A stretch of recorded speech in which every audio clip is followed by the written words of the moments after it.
L'éducation est un droit essentiel qui permet à chacun de recevoir une instruction et de s'épanouir dans sa vie sociale.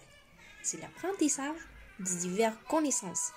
L'éducation est un puissant agent de changement qui favorise la prise de décision et la pensée critique dans la société mondiale.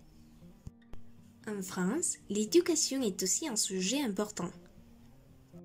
Mais savez-vous déjà comment fonctionne le système d'éducation publique dans ce pays? Donc, aujourd'hui, nous parlerons au fond sur cela, un peu sur l'histoire de l'éducation là-bas et d'autres informations très intéressantes. Soyez les bienvenus à une nouvelle vidéo. Il est important de souligner que l'enseignement en France est basé sur des grands principes. Vous les connaissez déjà? Le système d'enseignement français est fondé sur de grands principes. Certains s'inspiraient de la Révolution de 1789, de lois votées entre 1881 et 1889, et sous les 4e et 5e Républiques, ainsi que de la Constitution du 4 octobre de 1958. Ces principes sont la liberté de l'enseignement, la gratuité, la neutralité, la laïcité et l'obligation scolaire.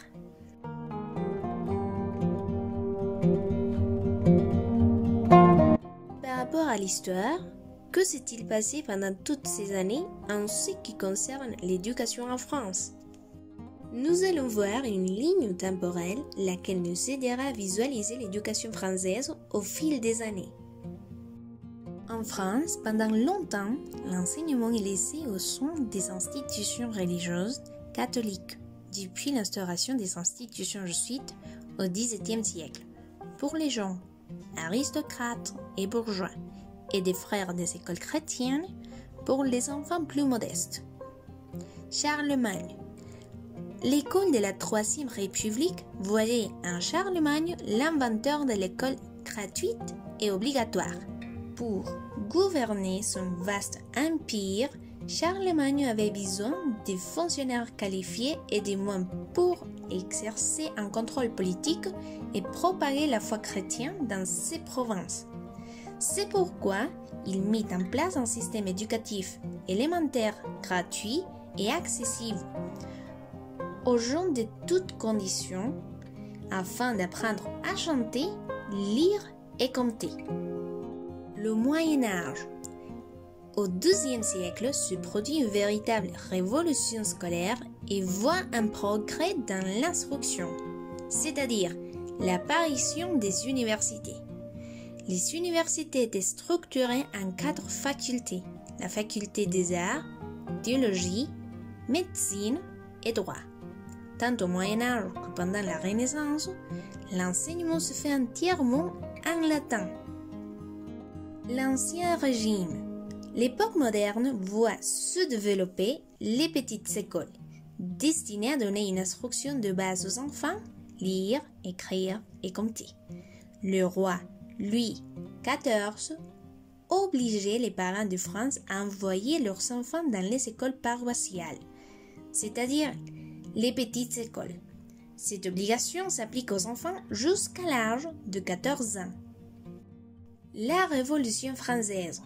L'éducation devient un enjeu important dès le début de la Révolution française et les universités sont supprimées en 1793 et remplacées à partir de l'année suivante par des écoles professionnelles, écoles de droit et de médecine. La Révolution développe aussi le système des grandes écoles, comme l'école polytechnique fondée en 1794. Cela est un peu de l'histoire sur l'enseignement en France. Mais qu'est-ce qui se passe actuellement dans le système éducatif français? Nous allons voir tout de suite l'organisation du système d'éducation publique en France. L'école maternelle. L'école maternelle accueille les enfants au début de l'instruction obligatoire qui débute à 3 ans. C'est une étape essentielle du parcours des élèves pour garantir leur réussite scolaire. Sa mission principale est de donner envie aux enfants d'aller à l'école pour apprendre, affirmer et épanouir leur personnalité. L'école élémentaire. L'école élémentaire accueille les enfants scolarisés de 6 ans à 11 ans. Elle est mixte et gratuite si elle est publique. Elle comporte 2 cycles. Le cycle 2, CE, CE1, CE2 et le cycle 3, CM1 et CM2. Le collège et le lycée. Le collège est l'établissement de niveau secondaire. Il comporte 4 années de scolarité, la 6e, la 5e, la 4e et la 3e. Les collèges définissent et mettent en œuvre un projet d'établissement qui leur permet de prendre des initiatives et d'être autonomes. À l'issue du collège, les élèves peuvent poursuivre leur scolarité dans un lycée d'enseignement général et technologique ou dans un lycée professionnel. La scolarité il a lieu en 3 ans, la seconde, la première et la terminale.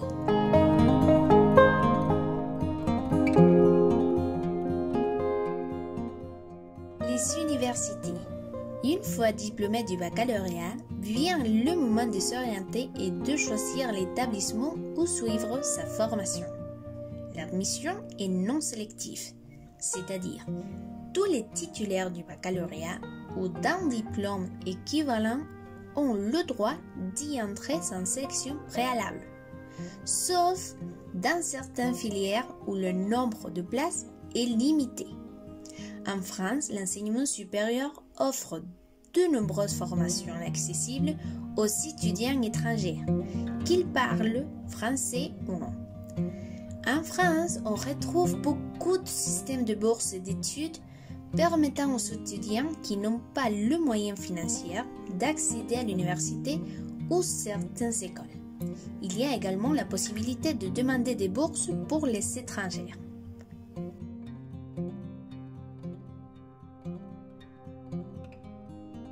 Voilà, c'était un peu d'informations sur le système d'éducation publique en France. Qu'est-ce que vous en pensez? Vous aimeriez étudier là-bas? Racontez-moi et n'oubliez pas de laisser vos commentaires. Merci beaucoup et à bientôt!